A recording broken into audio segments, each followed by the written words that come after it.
Shan ngich gwasame ke jicheng ka toknat. Jicheng ka ne di cheng kel. Jicheng jake hi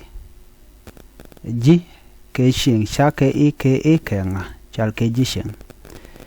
Gwada me jicheng chana ka gwarpin bana je toka manyam. Na me shala gwar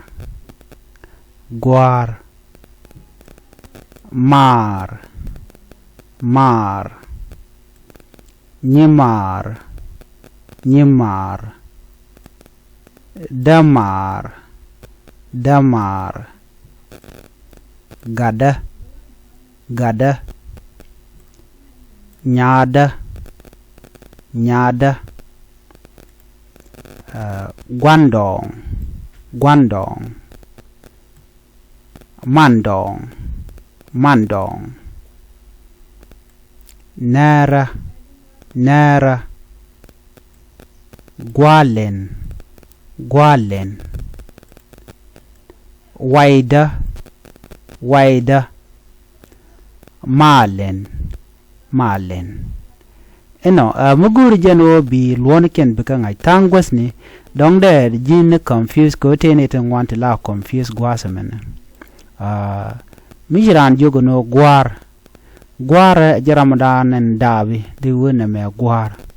ramadan en daba chale gwar mar ramadan en daba chale mar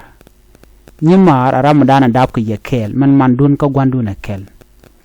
cheng le la rami mo ba me dab ke shek do dien mi shamor ngoda boka gwanduna kel chale nyimor de we nyimar damar ramadan en dab ko ne kel medol gada ramadan en dab lahen nyada ramadan en dab lahen ka dab je ka shek do dien gada bo ka dab je ka shek do dien ki mo roy ne lo ramadan te ka shek do ne me gada ne me ne nyada gwandong le da karew gwandong dera la gwangur ka da la gwan mamadu ba de cholo gwandong mandong dera la mangur ka da la man mamadu ba bi cholo mandong mishi wonera ramadan dab ke kana mamadu ala daman mor jen cholo nero na de cholo nera dab ko je kana nga kana mamadu bi cholo nero gwalen rami mama dab ka kana gwar ba cholo gwalen alo chere ka guru ba kul cholo gwalen